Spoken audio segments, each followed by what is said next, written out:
Well, Shalom Hadavar students, welcome to our next session in the first regathering, Zionism and the Modern State of Israel. This is session 4, and we'll finish up our introductory material in this session.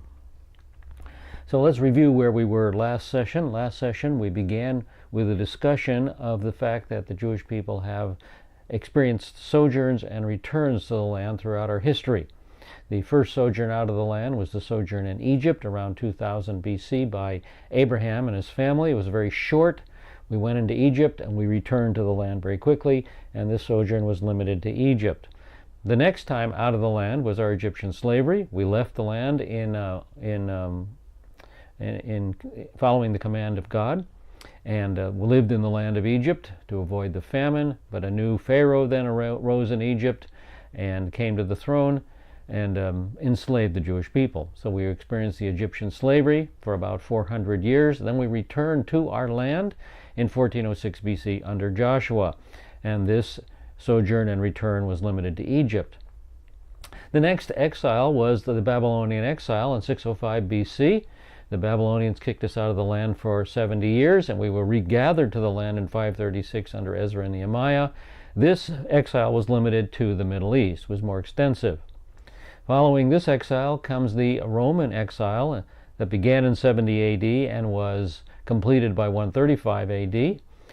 We were kicked out of the land by Rome, and we wandered all over the face of the earth for about 1800 years, and then we were regathered for judgment in 1948, according to Ezekiel 20 verses 33 through 38. And the unique aspect of this exile is that it is worldwide in nature, and that's a very important aspect. The next sojourn out of the land will be the tribulation exile in the midpoint of the tribulation, Matthew 24, where we will experience a very, very intense but short exile out of the land.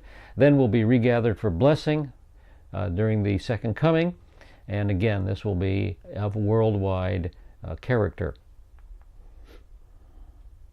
The next subject we talk about was the Russian coalition's invasion of Israel. And here is little Israel on the eastern coast of the Mediterranean Sea, and Russia to the far north of Israel, as far north as you can go. And I do believe Russia will be the leader of the coalition that brings a number of armies into Israel to destroy her.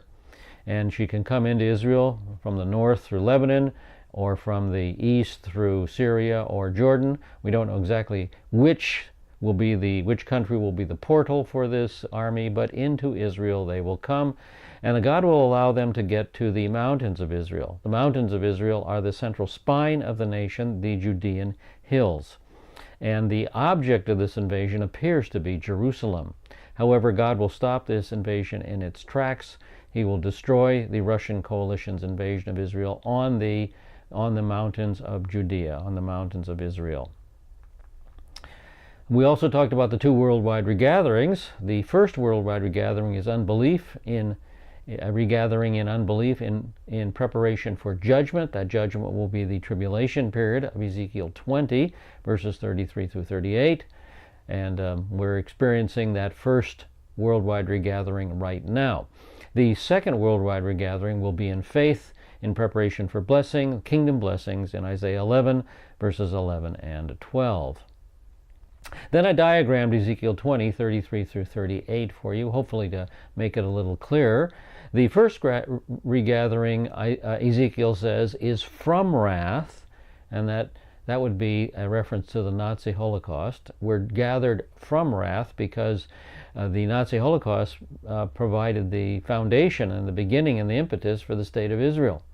So we were gathered from wrath, but we're also gathered by the first regathering for wrath. That's in preparation for the tribulation holocaust.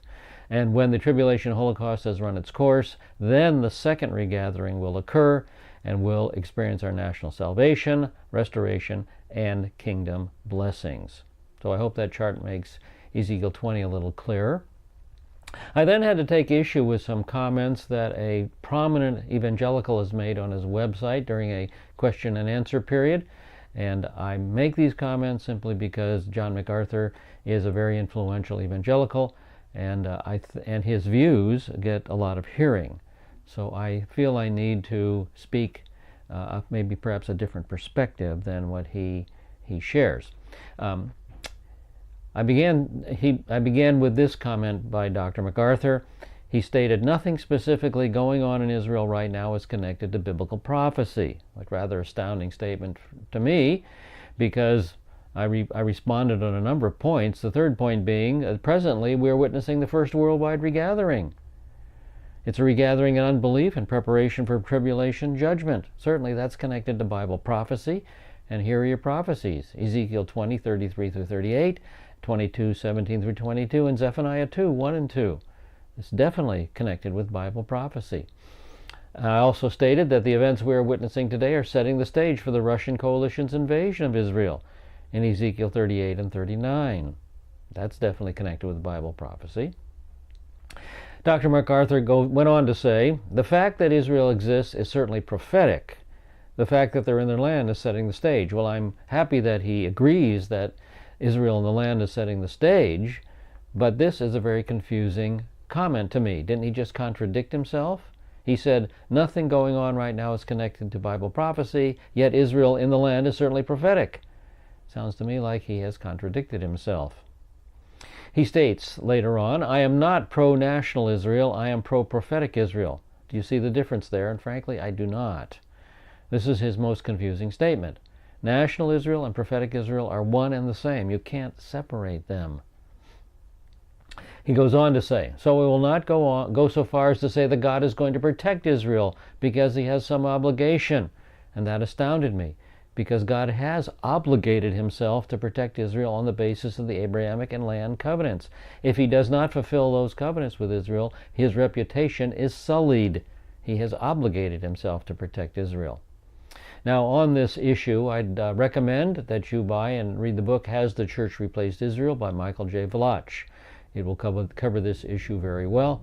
Again, recommended additional resources for you. Has the Church Replaced Israel?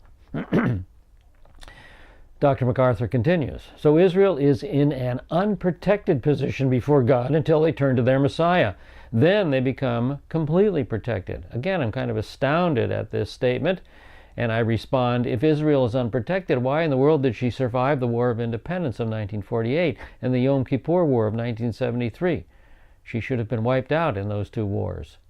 In addition, God will deliver Israel from the war of Gog and Magog in Ezekiel 38 and 39, and that is before they become believers. MacArthur puts the war in the tribulation, but that's still before Israel experiences her national regeneration, before faith in Yeshua.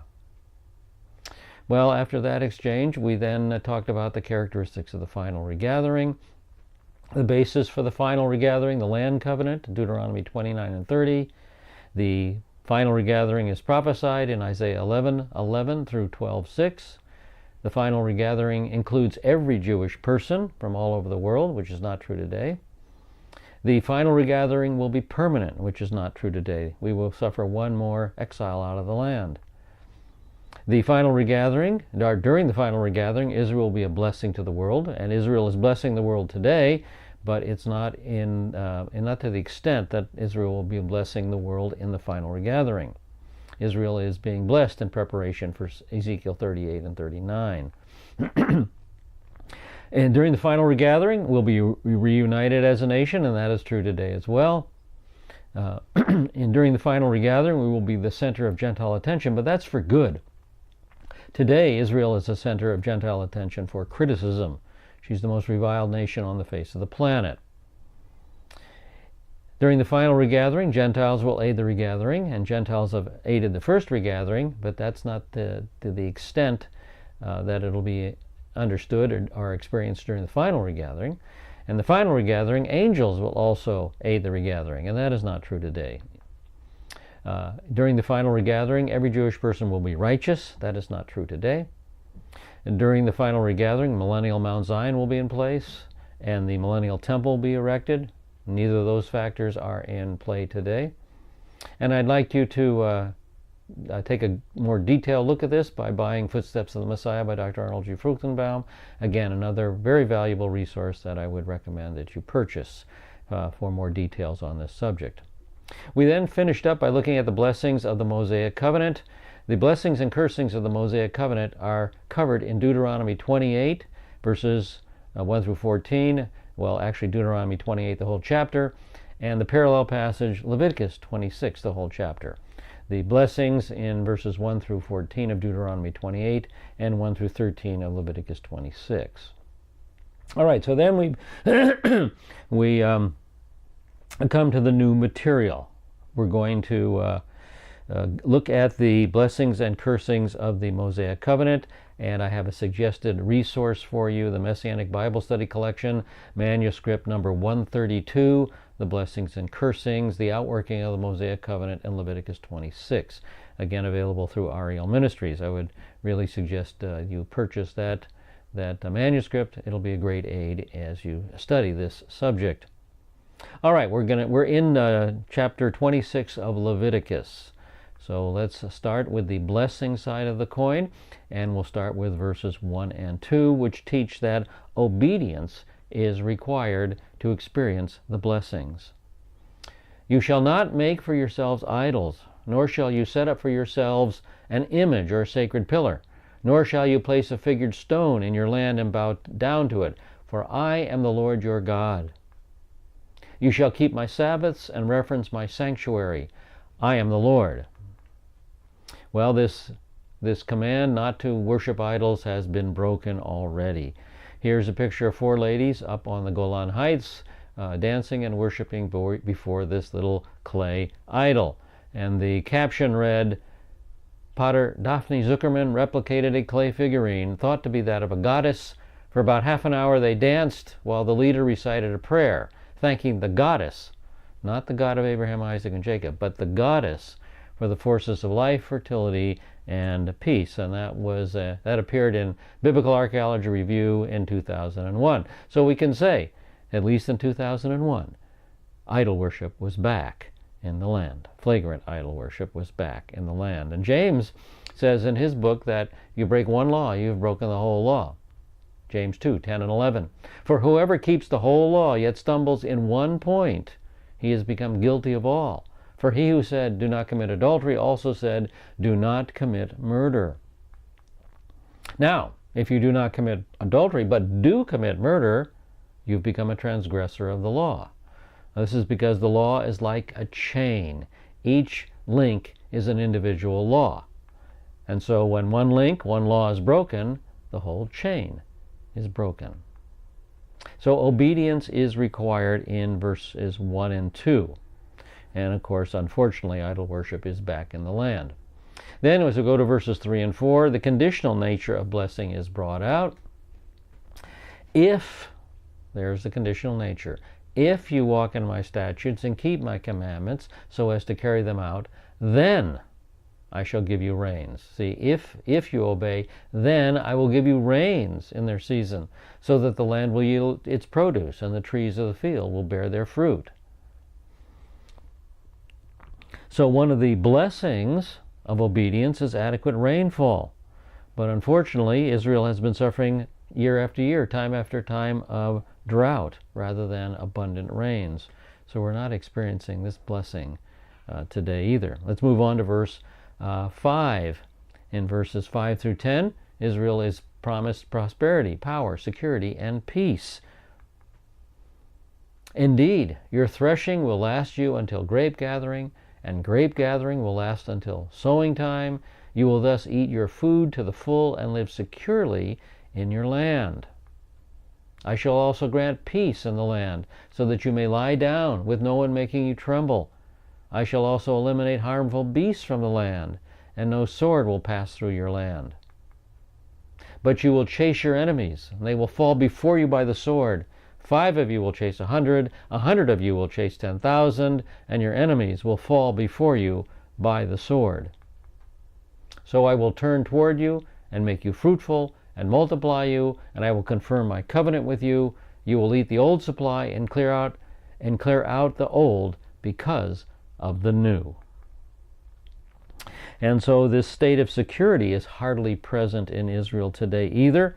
Instead, Israel is harassed within and without by her borders. In 2002, for example, the mayor of Jerusalem stated this about the terrorism that stalks the land. He said, "In Israel, the war is being fought not 5,000 miles, but 500 feet from the bedrooms of our children, and we do not feel we have to apologize for defending ourselves." And this situation still exists. Here's some recent stories from the Times of Israel in March 2019. Father says it's a miracle that the family survived the Gaza rocket that leveled their home. Daniel Wolf describes mad dash to shelter, moments before massive explosion and silence, dust, and screaming. And also, in April 2019, in the Times of Israel, the section called The Blogs by Uri Pilichowski, Uri writes, "Dear American left-wing Jews," that's the title of his blog, "Israelis live under an incomprehensible stress if not lived personally." In other words, the point there is, you guys in America cannot understand the stress that we are under because you are not here living it out personally.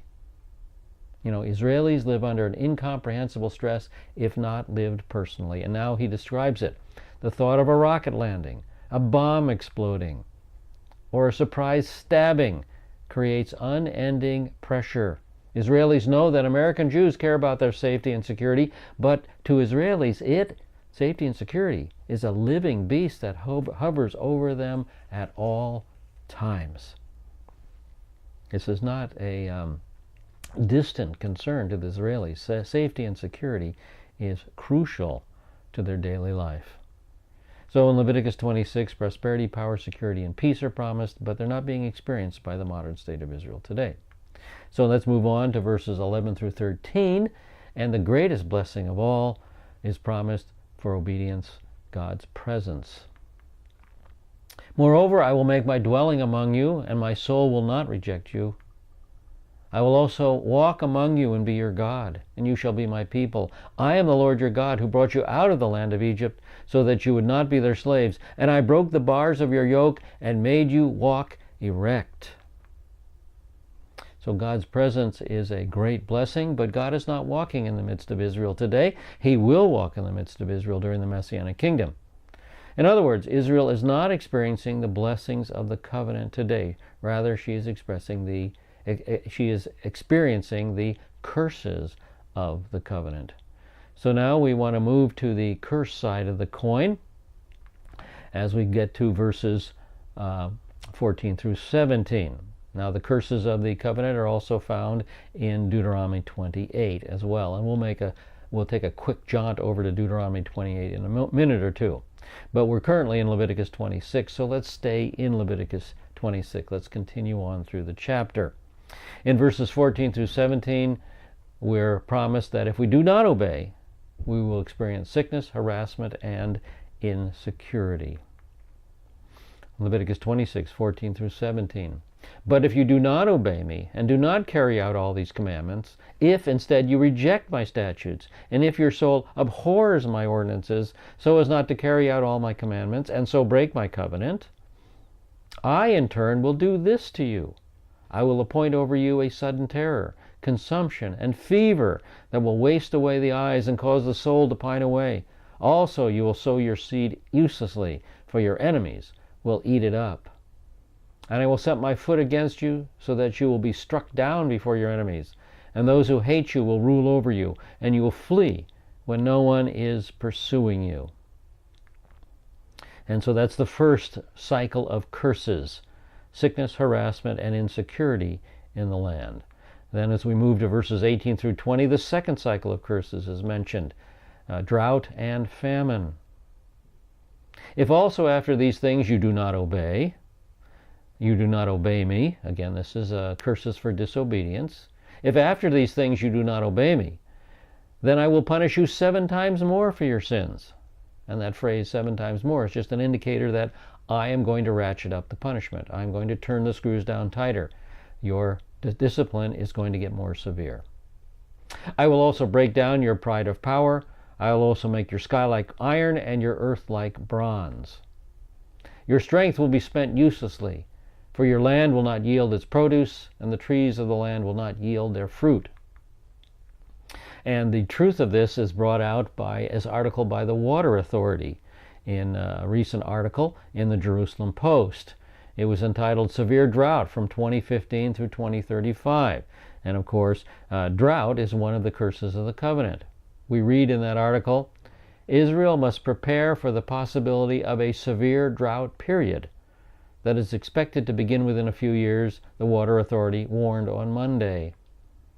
Models from the authority's hydrological services have predicted that Israel will face a long and difficult drought from 2015 through 2035. Now this is 2019 when I'm recording this video, so we've just begun to enter into this period, which will be even more exceptional than the country's previous two drought periods, 2004 through 2010 and 1999 to 2002.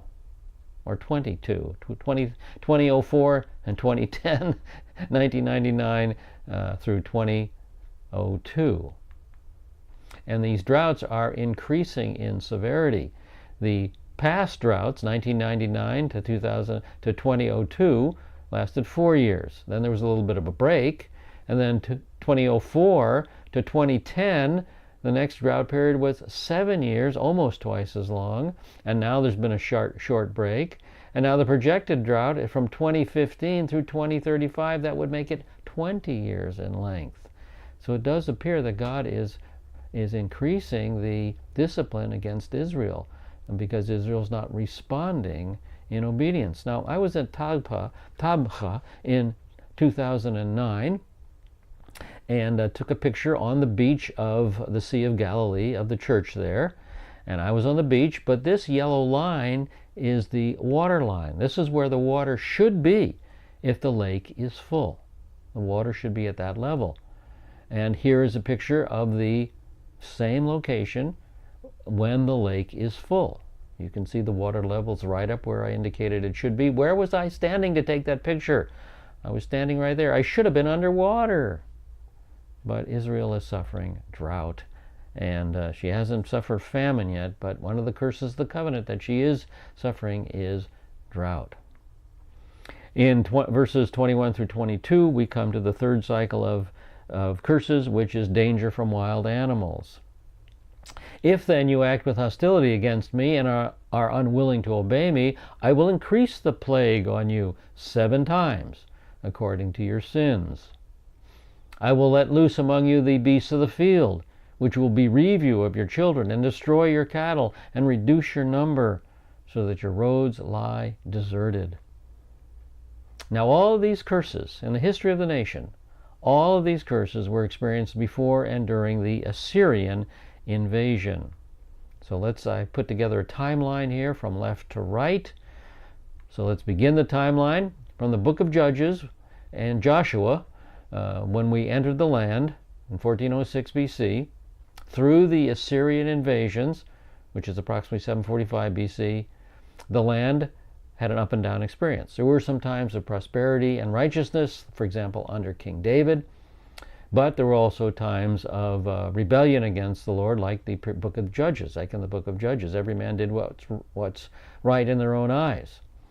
And so, when we entered the land, we had some periods of prosperity, but we also had periods of sickness, harassment, insecurity, drought, famine, and wild animals. So this was a time of discipline, but of mild intensity, because it was mixed in with periods of righteousness. All right, let's move on to Leviticus 26, verses 23 through 26.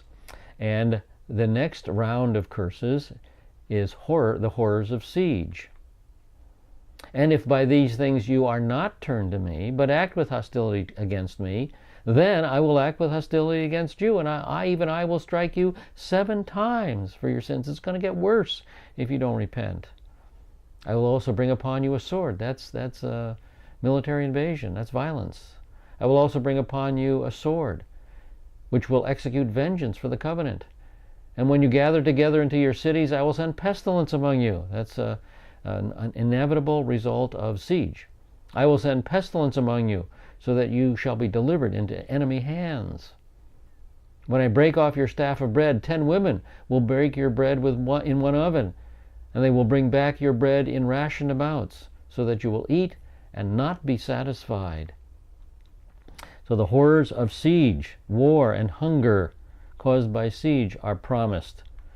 And these elements were experienced during the Assyrian and Babylonian invasions of the land, the northern and southern kingdom. So we started out in the time of Judges through the Assyrian invasions, and let's move down our timeline. Then during the Assyrian invasions, around 745 to 722 BC, and then also during the Babylonian invasions, 605 to 582 BC, the horrors of siege were experienced. So discipline is coming in increasing intensity. This is discipline of increasing intensity, violence and starvation, hunger, and war is coming upon the land. Then in verses 27 through 33, the next round of curses is mentioned. If you still disobey me, you will experience devastation, deportation, dispersion, and cannibalism. Yet, if in spite of this you do not obey me, but act with hostility against me, then I will act with wrathful hostility against you. And even I, will punish you 7 times for your sins. It's gonna get even worse. Further, you will eat the flesh of your sons, and the flesh of your daughters you will eat. Cannibalism. I will then destroy your high places, and cut down your incense altars, and heap your remains and the remains of your idols, for my soul shall abhor you.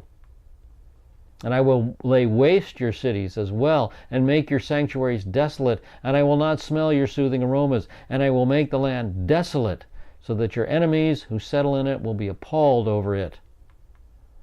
And you, however, I will scatter among the nations. The land is going to be desolate, and then it's going to be deserted, because I'm going to scatter you among the nations, and you will draw out a sword after you. Violence will follow you, as your land becomes desolate and your cities become waste, become deserted. So devastation, deportation, dispersion, and cannibalism were experienced during the Babylonian and Roman destructions. So now we're going to move down the timeline a little bit. During the Assyrian and Babylonian invasions, we experienced the horrors of siege, but then as things got worse during the Babylonian and Roman destructions, the Babylonian destruction in 586 BC, the Roman destruction in 70 AD, devastation, deportation, dispersion, and cannibalism came upon the country. In other words, this is the fullness of judgment, dispersion out of the land. The fullness of judgment has come upon Israel on these 2 occasions already. Then as we get to verses 34 and 35, the state of the land during this time of exile is described. The land is described as resting and desolate.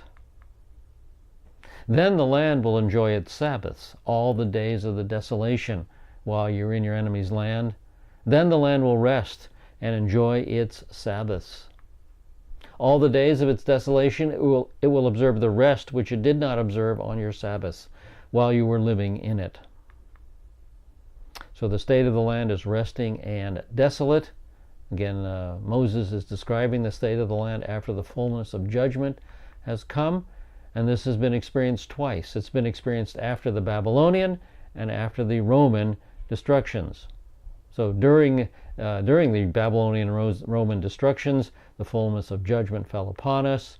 But let's move down the timeline again. After the Babylonian, the Babylonian period, the Babylonian exile was 586 to 516 BC. After the Babylonian and Roman destructions, the Roman destruction from 70 AD to 1948 AD, the land has been resting and desolate. The state of the land during both dispersions has been that of resting and desolate. And we have documentation of that. And the documentation comes from none other than Mark Twain in his book, Innocents Abroad. Now you can read these comments on Wikipedia. The Innocents Abroad, or The New Pilgrim's Progress, is a travel book by American author Mark Twain, published in 1869, which humorously chronicles what Twain called his great pleasure excursion on board the chartered vessel Quaker City through Europe and the Holy Land with a group of American travelers in 1867. It was the best-selling of Twain's works during his lifetime, and one of the best-selling travel books of all time. And you can pick up Innocents Abroad if you're interested in it. If you're interested in Innocents Abroad, you can pick it up at Amazon.com. The book is still in print, apparently. Now, what did he write? Here's what Mark Twain wrote. We traverse some miles of desolate country. Notice the word he used there, desolation. Whose soil is rich enough, but is given wholly to weeds, a silent, mournful expanse. A desolation is here that not even imagination can grace with the pomp of life and action. We reach Tabor safely. That's Mount Tabor. We never saw a human being on the whole route. In other words, the land is deserted. So where are the Palestinians that claim to have been living there from time immemorial? Mark Twain didn't see any. They weren't there. The land was deserted. We pressed on toward the goal of our crusade, renowned Jerusalem. The further we went, the hotter the sun got, and the more rocky and bare and repulsive and dreary the landscape became. There was hardly a tree or shrub anywhere. Even the olive and the cactus, those fast friends of a worthless soil, had almost deserted the country. No landscape exists that is more tiresome to the eye than that which bounds the approaches to Jerusalem. Jerusalem is a mournful, dreary, and lifeless. I would not desire to live here. It is a hopeless, dreary, heartbroken land. Palestine sits in sackcloth and ashes. And of course, that's what the land was called in those days. It was called Palestine because the Jewish people had not returned to our territory. Palestine, remember, Palestine was a name given to the land by the Romans in order to divorce Jewish presence from the land, Jewish attachment to the land. And we also have photographic attestation to what Mark Twain wrote. Here is Mount Tabor. This is a colorized black and white that was taken in the late 1800s, about the time Mark Twain was there, late 1800s. There's Mount Tabor, desolate and deserted. And here is Mount Carmel, take another colorized black and white, taken about the same time. The area is desolate and deserted. And then there's Jerusalem, again, taken colorized black and white, taken the late 1800s, and it's hardly the city that it is today. So the state of the land is resting and desolate after the Babylonian and Roman destructions. Then in verses 36 through 39, the state of the people is described after the destructions. Fearful, weak, dispersed, and persecuted. Verses 36 through 39. As for those of you who may be left, I will also bring weakness into their hearts in the lands of their enemies, and the sound of a driven leaf will chase them. And even when no one is pursuing, they will flee as though from the sword, and they will fall. They will therefore stumble over each other as if running from the sword, although no one is pursuing. And you will have no strength to stand up before your enemies, but you will perish among the nations, and your enemies' lands will consume you. So those of you who may be left will rot away because of their iniquity in the lands of your enemies, and also because of the iniquities of your forefathers. They will rot away with them. And so during this time of desolation, the state of the people is described, and this description of being fearful, weak, dispersed, and persecuted is a very apt description of the past 1800 to 2000 years. Now, an even more detailed description of this curse is found in the parallel passage, Deuteronomy 28, 15 through 68. We're not going to go there except to read just a short passage from Deuteronomy 28, verses 64 to 67. Here's what the parallel passage states. Moreover, the Lord will scatter you among all peoples, from one end of the earth to the other end of the earth, and there you shall serve other gods, wood and stone, which you or your fathers have not known. Among those nations you will find no rest, and there will be no resting place for the sole of your foot. There the Lord will give you a trembling heart, failing of eyes, and despair of soul. So your life will hang in doubt before you, and you will be in dread night and day, and will have no assurance of your life. In the morning you shall say, would that it were evening. And at the evening you shall say, Would that it were morning, because of the dread of your heart which you dread, and for the sight of your eyes which you will see. The state of the people, fearful, weak, dispersed, and persecuted. This was experienced after the Roman destruction. So let's go back to our time frame. So the state of the land during the exiles is resting and desolate, but as we move down our timeline, it's after the Roman destruction that the people experienced this horrendous curse. We didn't experience this after the Babylonian destruction. In Babylon we prospered, but in Europe, Eastern and Western Europe, North Africa, we were persecuted from about AD 70 to 1948 AD. And we have attestation, documentation of this experience as well from outside the Bible. This book, The Legacy of Israel, I recommend, by Bevan and Singer. On page 119 of The Legacy of Israel, this is what we read. So for centuries the Jew lived in a constant state of alarm and often of acute suffering, never knowing but that he might be driven from his home, or see it burnt over his head, or be butchered by a mob of ruffians, or sent wandering with wife and children, to find shelter if he could, and if not, to die of starvation. There is a book in Hebrew with the significant title of Emek HaBacha, the Valley of Weeping. It gives, in a series of annals, the record of all the massacres known to the writer from the earliest times to his own. That's from the middle of the 16th century. Was his own time. Every page of that terrible book is, as it were, soaked in blood and tears. And not the least impressive feature of the recital is the way in which the story of horror is told with a dull monotony, in which all separate incidents are merged in one long agony of grief. And you can pick up The Vale of Tears by Joseph Hacohen. It's available on abebooks.com if you want to check out this book. And we have photographic attestation to this experience as well. Here's a pogrom in Poland, 1936. That's a Jewish building going up in flames. And of course the Nazi Holocaust of World War II. Here's that famous picture. It's been colorized. It's much more dramatic when it's colorized, isn't it? This is that famous picture of the Warsaw Ghetto, January 1943. Liberation of Dachau, 1945. And has anything changed at all today? No. There are still plenty of anti-Semites around the world today that want to see Israel destroyed. And so Israel is still experiencing one long agony of grief. The curse is still with us. But then in verses 40 through 46, a dramatic change occurs. Restoration is promised. If they confess their iniquity and the iniquity of their forefathers in their unfaithfulness which they committed against me, and also in their acting with hostility against me, I also was acting with hostility against them to bring them into the land of their enemies.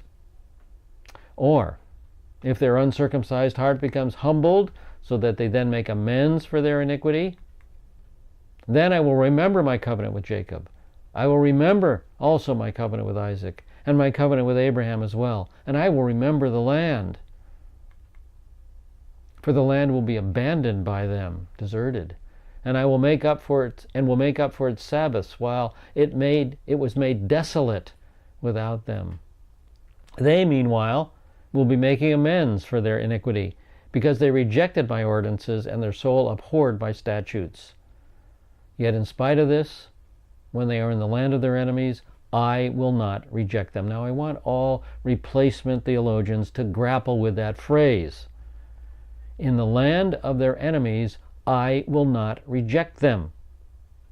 We are living in the land of our enemies today. That's why I'm in the United States of America. And that's why Jewish people are scattered all over the world still today. But God says, I will not reject them. In other words, God has not rejected the Jewish people. He has not cast them out of his sight forever. The church has not replaced Israel.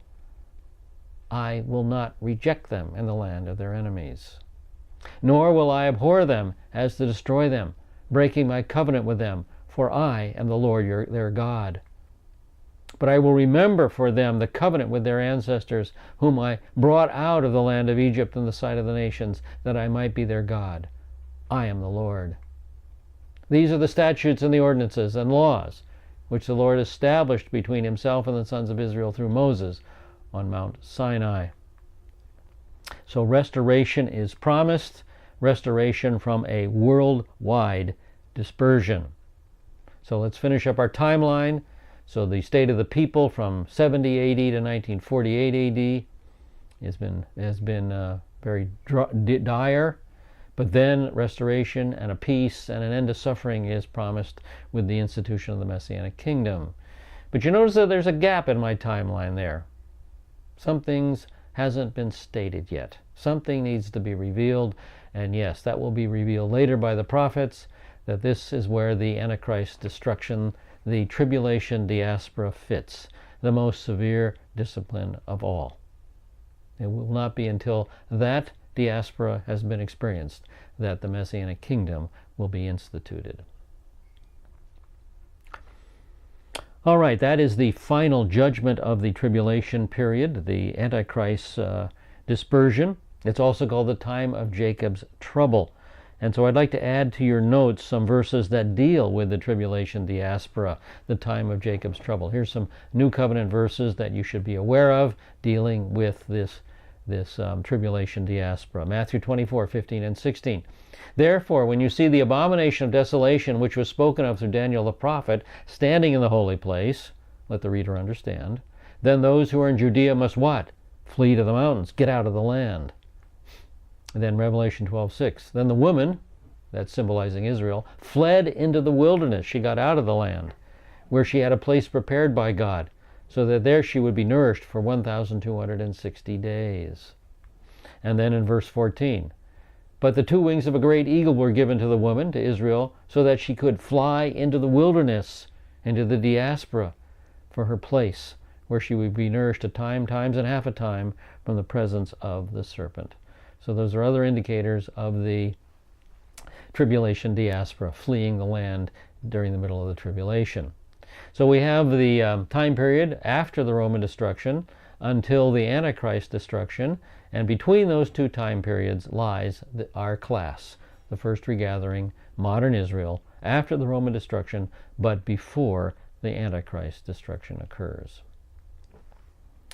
All right, the next introductory topic I want to touch on is the topic called the times of the Gentiles. Just exactly what is the times of the Gentiles? The definition of this topic is derived from Luke 21:24. And they will fall by the edge of the sword and will be led captive into all the nations, and Jerusalem will be trampled underfoot by the Gentiles until the times of the Gentiles be fulfilled. So the times of the Gentiles is best defined as that long period of time from the Babylonian exile until the second coming of Messiah. So here's the Babylonian exile in 586 BC. And so we're going to develop the times of the Gentiles from the Babylonian exile, when Jerusalem was trampled down, until the second coming, when Jerusalem is no longer trampled down by the Gentiles. That is the time period indicated by that title, from the destruction of Jerusalem by the Babylonians until the freedom of Jerusalem, the salvation of Jerusalem provided by the Messiah. So during this time period, the Gentiles will be allowed to dominate the city of Jerusalem. Now, this does not rule out temporary or partial Jewish control over the city. For example, the Maccabean period or the current period. However, the times of the Gentiles will end when the Gentiles no longer tread down the city of Jerusalem.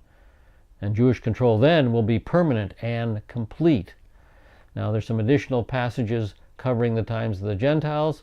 You could write these down: Daniel chapter 2, verses 31 to 45, Daniel 7, chapter 7, verses 1 through 28, and then in the book of Revelation, chapter 13, verses 1 through 10, and chapter 17, verses 7 through 14.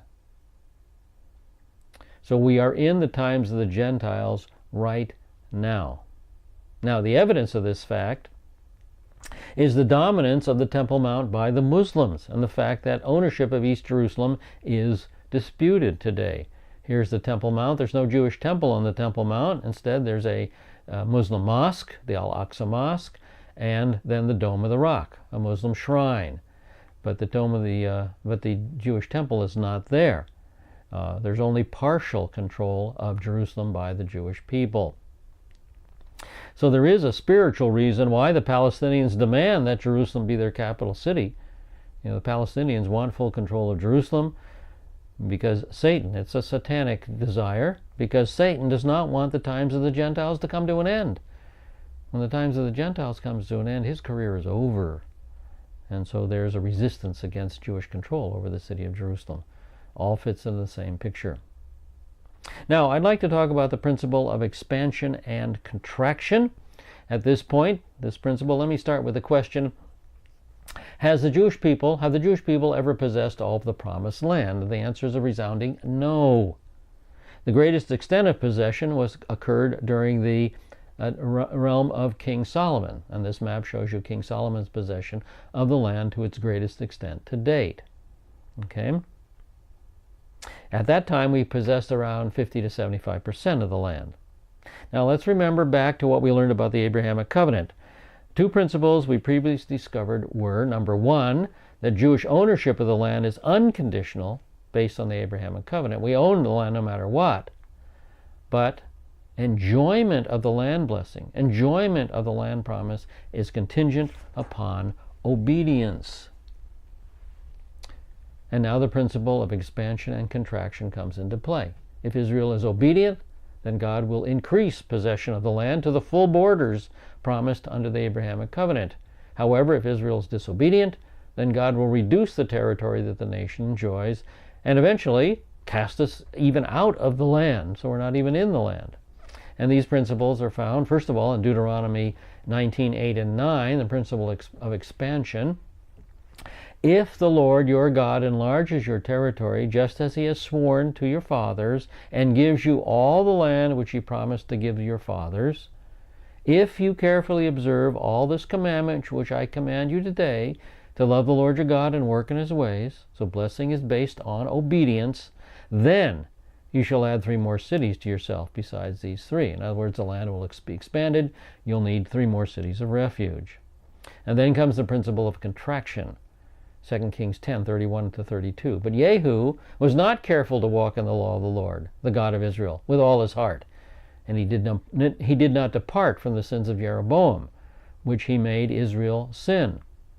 In those days, the Lord began to what? Cut off portions from Israel. In other words, contract the land, contract the borders. And Hazael defeated them throughout the territory of Israel.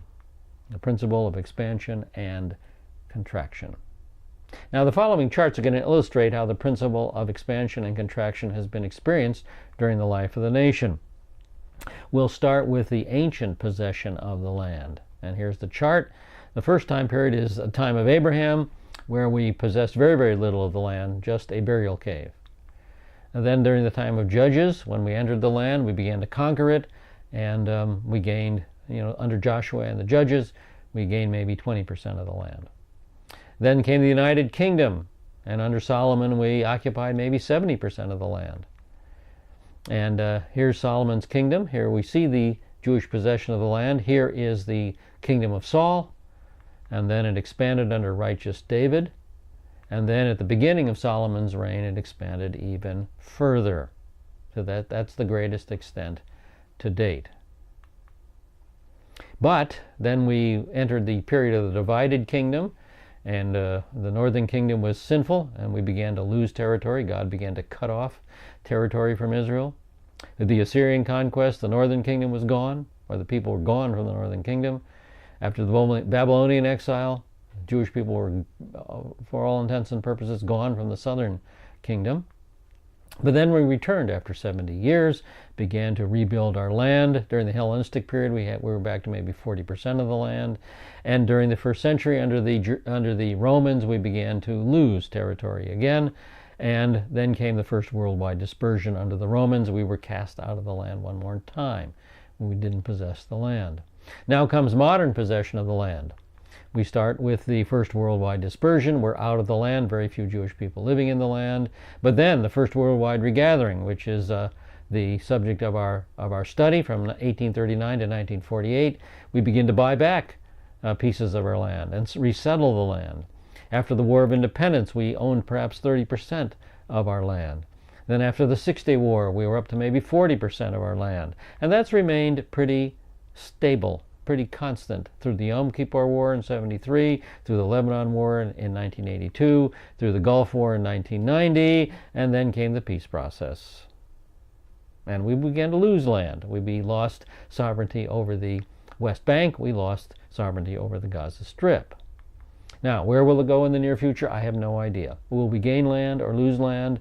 That's up to the Lord. But we do know that the second worldwide dispersion is coming in the tribulation. We will be cast out of the land one more time, and then will come the second worldwide regathering, and we will eventually possess all of the land that God has promised to us as the Messianic kingdom is instituted and as the nation of Israel grows again.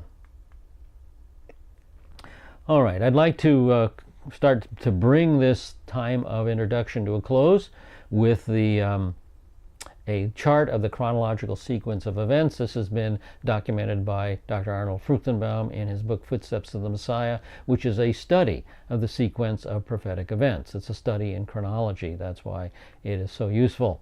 So he lists prophetic events that have already taken place: World War I and World War II, the reestablishment of the State of Israel, and Jerusalem under Jewish control. These are all foundational events that have already occurred. Then prophetic events that have not taken place that we need to look forward to. The Russian invasion of Israel is probably next. That'll be followed by one world government. And then the 10 kingdoms. The one world government will split into 10 kingdoms. A worldwide government, but of 10 units. From those 10 units will come the rise of the Antichrist, then a period of peace and false security, and finally the 7-year covenant signed with Israel that starts the tribulation period. So the next major prophetic event that we should expect is the Russian invasion of Israel. And then there are prophetic events that cannot be chronologically arranged. The rapture of the church, we don't know when that will happen at any moment. We don't know when the first worldwide blackout will occur. We don't know exactly when Elijah will return. And we don't know when the third temple will be constructed. So those are prophetic events to look forward to. Now on page 35, my final introductory topic is the topic of Islam. Now I'm not an expert on Islam, and I don't want to be an expert on Islam. However, I've included a short article in your outline to acquaint you with Islam. It's important to have an introductory knowledge of Islam when you study the history of the modern state of Israel. Islam is the most obvious persecutor of the Jewish people today, and so you need to know something about it. And please note what I am not saying. I am not saying that Islam is prophesied in the Bible, or that the Antichrist is a Muslim or anything like that. I am simply supplying you with an article about Islam so you can begin to understand this preeminent enemy of the modern state of Israel. So the article is Islam, the fastest growing religion on earth. And the article appeared in SIM Now, that's Sudan Interior Mission Now, that's their newsletter, or magazine. And they have a number of headings in their magazine, in this article I should say. And the first heading is, what is Islam? So I'm going to share just excerpts from these articles.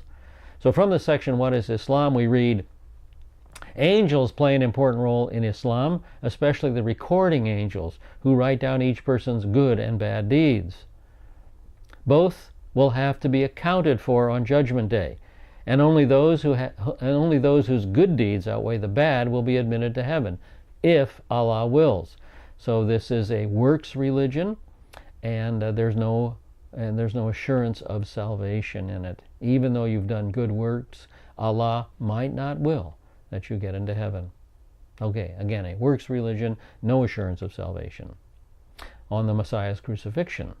Of Christ's crucifixion, death, and resurrection, the Quran says, they killed him not, nor crucified him, but so it was made to appear to them. So the crucifixion, death, and resurrection are just a facade. They killed him not, nay, God raised him up unto himself, and God is exalted in power.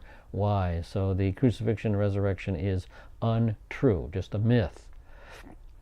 Muslims believe that Jesus will return to earth in the last days as a Muslim, marry, have children, die, and be buried near Muhammad. So he's just a man, basically. And then on the Trinity, on the triune nature of God, the Quran teaches, say not three, refrain. Better it is for you.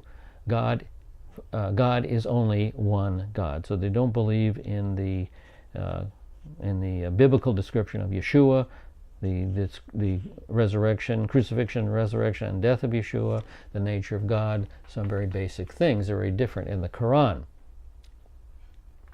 Now, another important segment of Muslim belief is jihad, or holy war against the opponents of Islam. Those who die in jihad bypass the day of judgment and go directly to paradise. They go directly to paradise. And this, of course, is the foundation for Islamic terrorism today. Many of these guys become terrorists because they want to go directly to heaven, to be guaranteed heaven. This is their way of assurance of salvation by being a terrorist, by dying in a war, a holy war against the opponents of Islam. That's the foundation of it right there. All right, now under the section about Muhammad and the expansion of Islam, we read, one night, after months of meditation on Mount Hira, 40-year-old Muhammad suddenly became aware of a presence. Moments later, he was caught up in a revelation that would prove to be the primal spark of the Islamic religion. There are indications that at first he thought he had been enveloped by an evil spirit. Shaken by this experience, he went home to his first wife, Khadijah, who wrapped him in a blanket and persuaded him that he had not been possessed. This was written by George Otis Jr. in The Last of the Giants. The messages from this and subsequent visitations became what is today the Quran and Muhammad, the Prophet of Allah. So that's the basis of Islam. So read that article, and that article should give you some insight into the nature of Islam. At this point, I'd like to share some rabbinic thoughts about the modern state of Israel. These thoughts come from a book, The Talmudic Anthology by Lois I. Newman, and again, it's available on Amazon.com. The rabbis have some interesting statements to make. I'll just share four of them. In Menachot 53, we read, why is Israel like an olive? As the olive gives its oil only by being crushed, so does Israel repent only through chastisements. So there we see the principle that curses of the covenant is supposed to bring Israel to repentance. This is understood in Menachot 53. Nedarim 49, Israel is like a vine.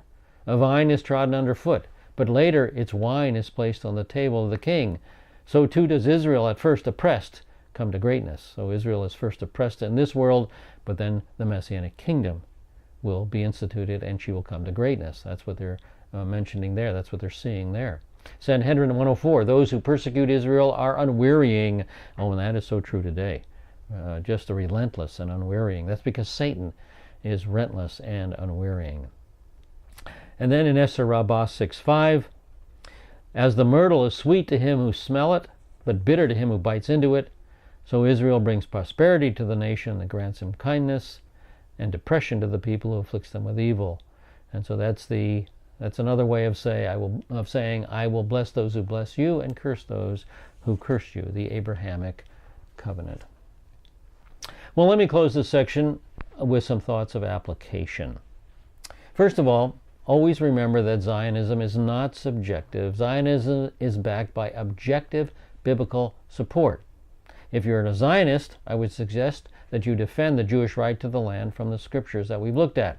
Defend the Jewish right to the land and the idea of a Jewish national home from the biblical support I presented. All other arguments contain a limited amount of clout. All other arguments are simply man's social, political, and economic reasons. And man's social, political, and economic reasoning changes as easily as the breeze. It's here today and gone tomorrow.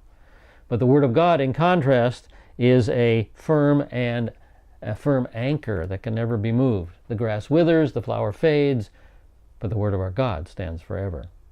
Men's reasons are like grass and flowers, here today and gone tomorrow. But God and His revelation are rocks, mountains we can utterly depend on. So Zionism and the Jewish return to our homeland are important ingredients in the plan of God for this world.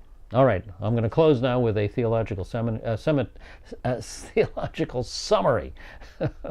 Here's a theological summary of our first section here.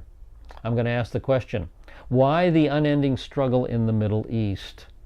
And there are 5 factors in play. First of all, there is a religious war going on. Islam versus the Bible. Islamic paganism versus biblical truth. Secondly, there's a personal war going on. Satan versus God. Satan is desperately trying to save himself. When the Abrahamic covenant is fulfilled, his career is over. He will be cast into his final abode, the lake of fire. Thirdly, the Abrahamic covenant is in effect. There are promises made to the Jewish people. If the Abrahamic covenant can be perverted or prevented from being fulfilled, then God is shown to be a liar because he can't keep his promises. He's shown to be weak, and Satan's career is safe. He can accuse God. See, the glory of God is wrapped up in the Abrahamic covenant. The character of God is a fundamental component of the Abrahamic covenant. Fourthly, the discipline of the Mosaic covenant is in play due to Jewish disobedience. We're suffering the curses of the covenant today because we're not an obedient people. And now this generates a common question. I get asked, if the Mosaic covenant is no longer in effect, why are the curses on Israel still operating? Well, the Mosaic covenant has been rendered inoperative for those of us who've accepted Yeshua as Savior and live under the new covenant. However, the unbelieving Israel as a nation has not yet entered into the new covenant. Individual Jews like myself have, but not the nation as a whole. That awaits the end of the tribulation and the fulfillment of Romans 11:25-29, when all Israel is saved. The new covenant is embraced by grace through faith, and so all Israel will do that. And as a result, the Mosaic covenant is still the rule of life for unbelieving Israel. Therefore, the blessings and cursings of the covenant are still in effect for unbelieving Israel today. And finally, fifthly, prophecy must be fulfilled. The times of the Gentiles must be fulfilled. Jerusalem will be trodden down until Yeshua returns and the times of the Gentiles are fulfilled. All right, that brings us to the end of our introductory section. As we look at our table of contents, we've finished up section 1, the spiritual war, the introduction, and we'll start into section 2, the background, the historical survey of the period from 66 AD to 1839 AD. We'll start that our next session. All right, thanks for being our students. I hope this introductory material has biblically blessed you and helped in your discipleship and your walk with the Lord. And we'll see you next session as we look more now, as we begin to focus in on the history of the modern state of Israel. Again, thanks so much for being our students.